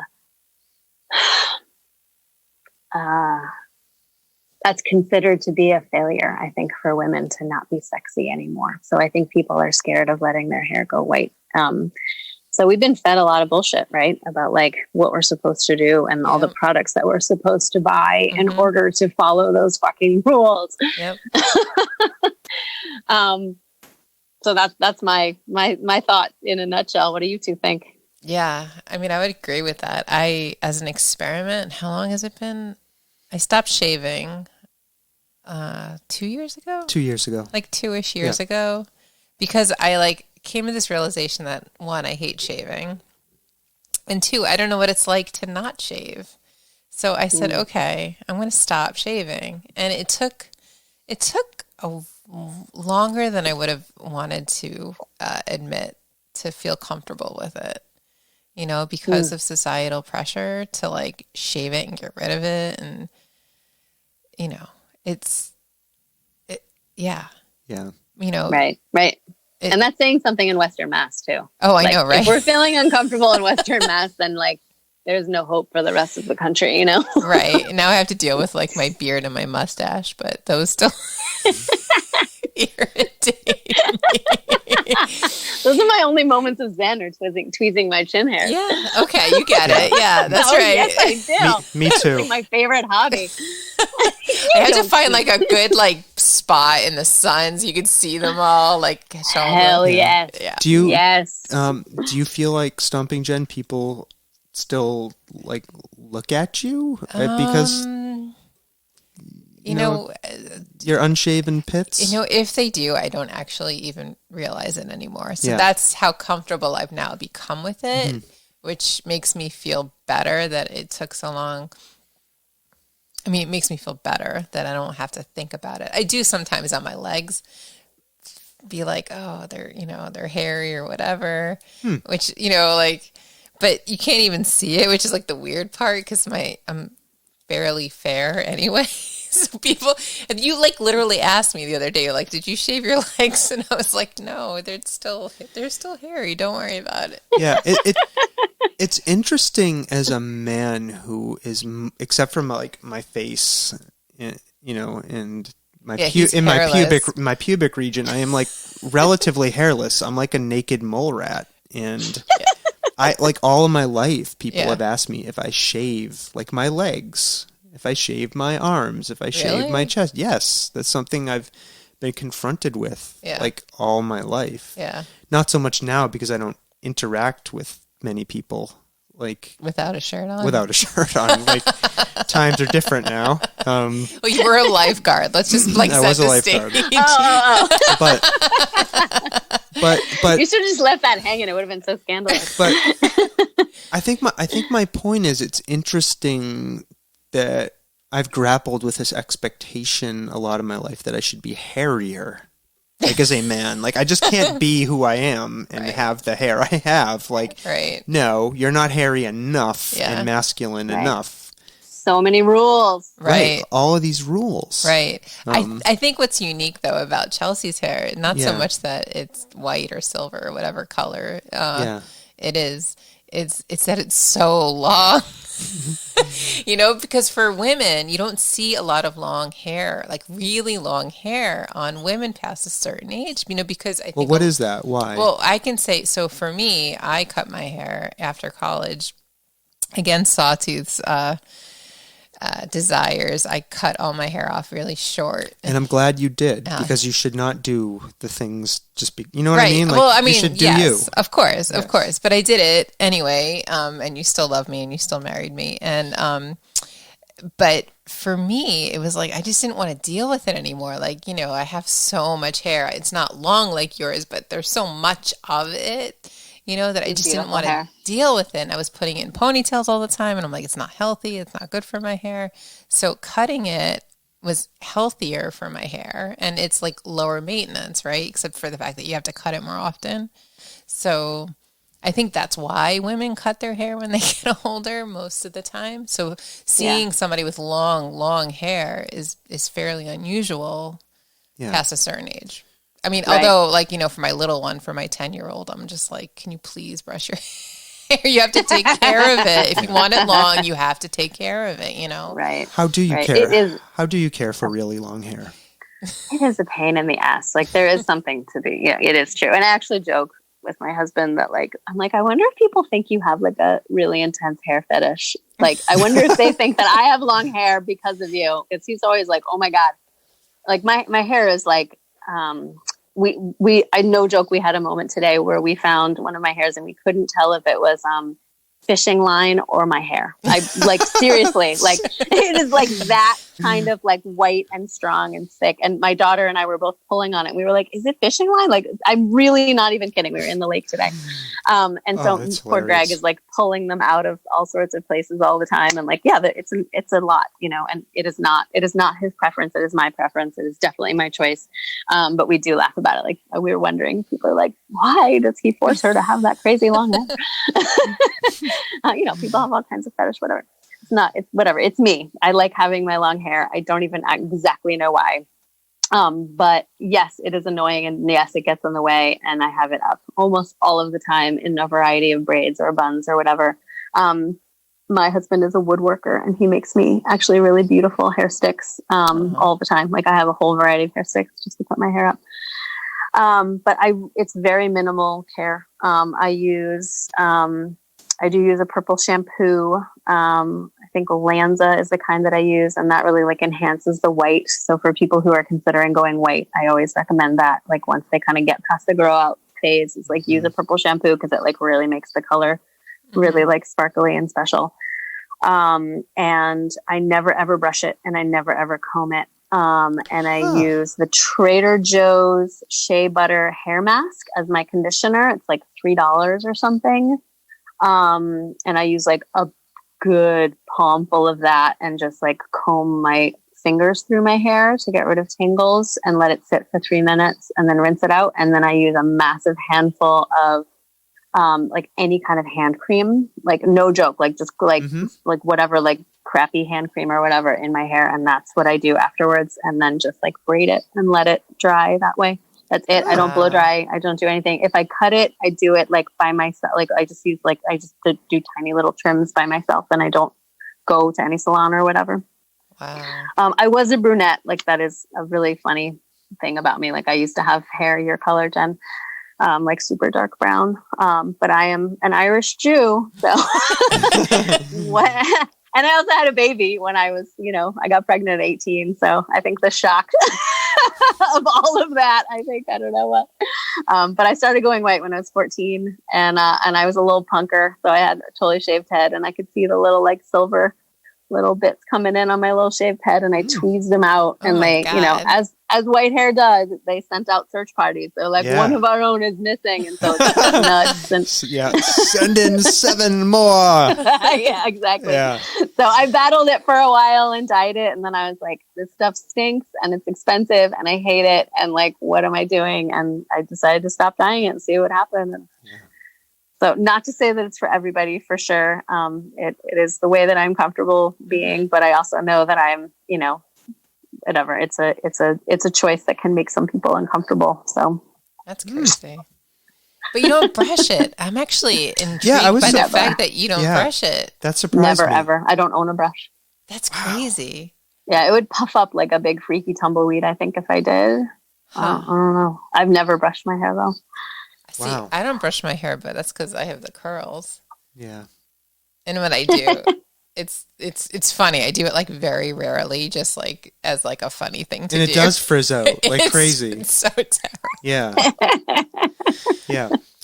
Right, it's funny, and no one's ever like really asked me like what my thing is. It's like, oh, this is my like that's how I take it. It's so funny. Like it's stuff you don't really think about. You know what I mean? Yeah. Yeah. You mentioned earlier you were swimming in a lake. So I'm assuming you were going to do that. She said she was on a lake. She didn't say she was swimming in the lake. You're right. You're right. I was swimming in a lake. You're right. Yep. No, she was swimming in a lake. She said she was in the lake. All right. Yeah. Okay. All right. We've established you were swimming in a lake. Yeah. Okay. Proceed. Which is my favorite thing to do, period. So swimming, I was going to ask you what you like to do for fun. Oh God. If I can be in fresh water, I am so happy. I mean, like, it's just like heavenly perfect good. I much prefer lakes over the ocean. which I know is a controversial statement, but I am the exact opposite. Yeah. Stomping Jen hates lakes. I do. Oh, what? Why? She's afraid of stepping on fish. No, that's why that's my fear of the ocean. Oh. But I still prefer an ocean over a lake. Huh. Why don't you like lakes? I can't remember. Because they're like gross. Okay. I don't know. They're smelly and there's like yuck at the bottom, and It's just part of the circle of life. it's all right. I don't mind going out on the paddle boards. That's been a fun thing that we've been doing this Yeah, summer. that has been fun. We spent a lot of time on the water this summer, which has been nice. So I like lakes. I'm a fan of them. Yeah. Yeah. So wait, you guys have step boards? Yep, we do. Yep. Anything else you like to do for fun? Yeah, I have a step board. I got it at Costco. It was cheap and it is so fun and I love it. And kayaking too, for sure. I really like to walk. What is the Latin phrase? Like solvitare ambulare, like it is solved by walking. I think that is really applicable to my life. And actually a lot of my writing too, I like walk and think and like unravel stuff as I walk. And listen to podcasts while I walk. So that's been like a major sanity saver, I think, during this time. And even before, I did lots and lots of walking. I hike with my kids almost every day, unless it's too hot, and take them out and just run them like dogs out in the woods and, look at frogs and whatever. So that's pretty joyful, I'd say. But yeah, being outside and moving and being in fresh water, that's like all I need. Nice. Where do the good lakes out your way? I'm a pretty diehard fan of the Goshen Ocean at the DAR. Oh, okay. Oh yeah. It's pretty sweet spot. As far for swimming, I think that's my favorite. If I'm on the Cape, the kettle ponds are like where it's at, in my opinion. I don't know if you all go to the Cape at all, but no, but really any fresh water. I used to go a lot. My brother lived in Falmouth for a couple of years. I used to go down there like decades ago, but it's been a long time. Sorry, when you just said that, I think because I'm a Jersey girl, Chelsea. I think that's Right why on. I prefer the ocean. Yeah. I don't think that I was makes perfect exposed. sense. I think the lakes that were by my house were like really nasty. Yeah, And that makes gross. perfect sense. Probably Yeah. in New Jersey, they were probably filled with bodies. That's why they. In the Pine Barrens, the lakes. That's why they were gross. It smelled bad. Second reference to Pine Barrens in 24 hours. That's amazing. My mom used to row in the Potomac in DC, and she encountered a body more than once. Oh for my sure. So God! Really? Yeah. Jeepers creepers. All right, so this brings me to my last question, and it's one I've been asking everybody in recent weeks. Have you ever seen anything you can't explain? Whoa. You could take this. right? You could take this any way you want. Any direction. Yeah, absolutely. Can you tell us about it? Sure. I mean, I guess really constantly. I mean, when I was pre-med and taking human anatomy classes, and we would be, dissecting parts and examining bodily functions and, whatever. And I remember like working with this one professor for a long time and, really pushing like, well, why does the endocrine gland do this? Or why does the blah, blah, blah, like, having like really trying to figure out why in the human body. And there would be a certain point or a certain wall that she would hit and she would say, because it's fucking magic. Like, I don't know why the body does it. It just does this. And like, I think if we look all around us, like, my God, like, why are there crickets in the trees chirping right now? Like, we can't really explain it. Like, it's just cool. Yeah. Like, trees are cool. Swimming in a lake feels like, majestic and glorious. Why? I don't know. But I think like, I can't explain anything. And that's what sort of keeps a little spring in my step is like, it's all this big old weird mystery. And it's like bizarre and cool. I love that answer. Thank you. What about you two? Or you probably answered it in other episodes. So you probably don't want to repeat I don't it. think anyone's ever asked me. Yeah, nobody's ever asked. No one's us ever turned why. that around on me. Stomping Jen, go ahead. What? What have you seen you can't explain? Oh God, I no idea. My love for you. Is that it? Oh my God. I have to think about this. I haven't even thought about it. Why don't you go? Well, I'm pretty sure I've seen ghosts. When I was younger, and I think my mind was more open, I had a couple of experiences that I am relatively certain were not dreams. There's two. One was when I was about 5. Our 2 Siamese cats had just died.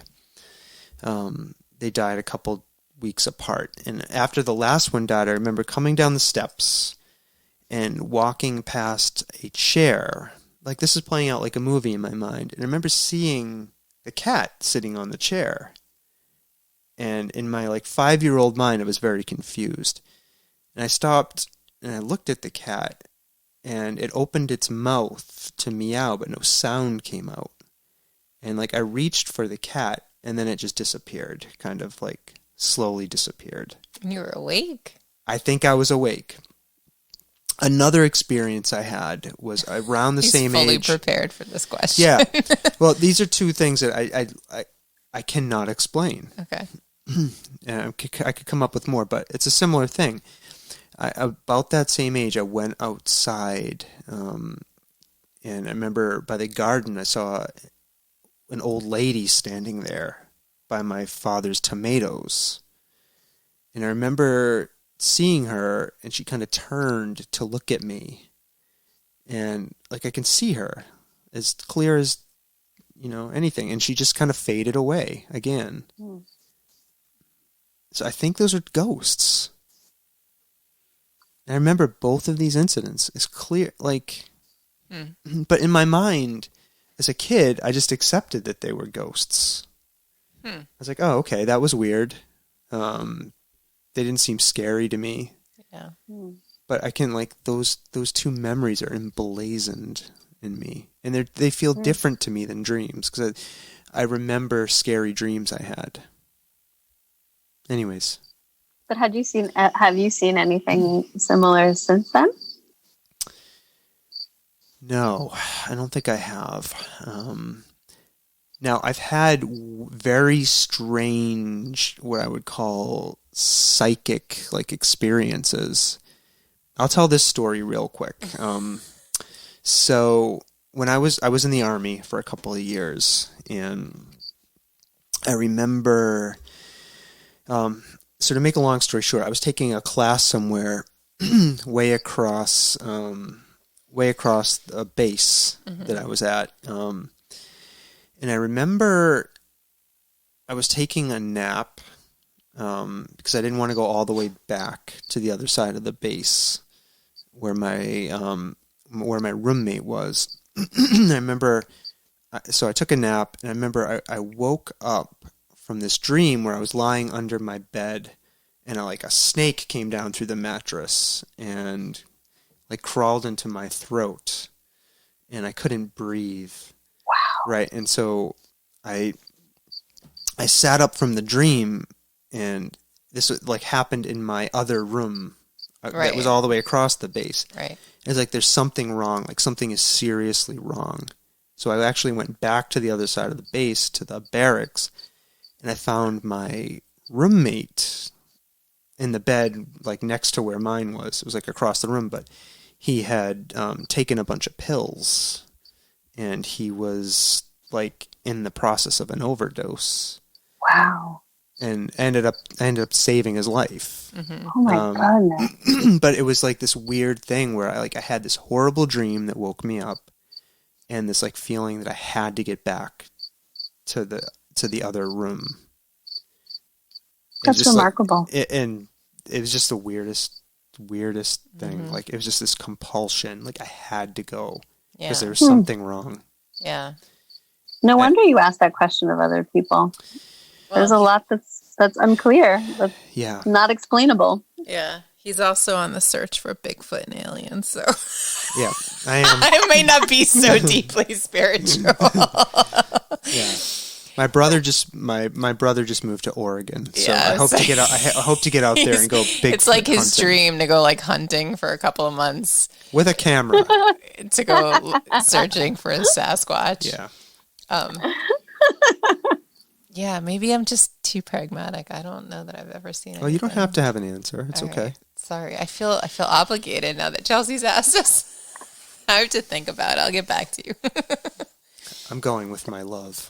Oh, you're so ridiculous. That's what I'm going with. Oh my goodness gracious. Always go with love. Always go with love. All right, Stomping Jen, Chelsea, we've done just about 2 hours. Can you believe it? Oh my god. Oh my gosh.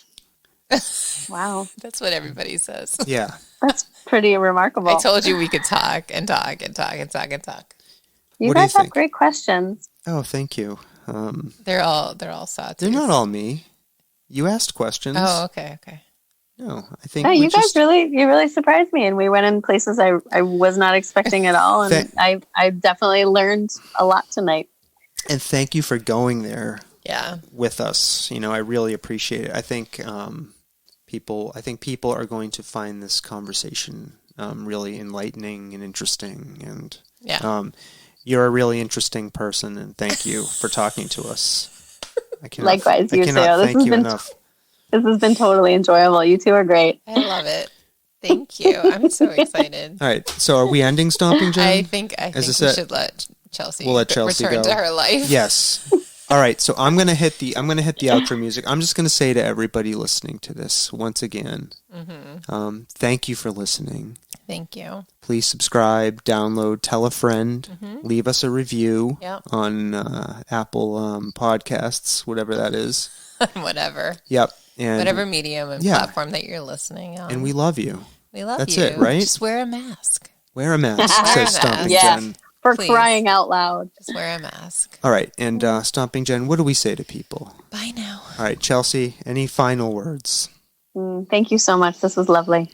All right, thank you again, and to all of you folks. Bye now. Bye now.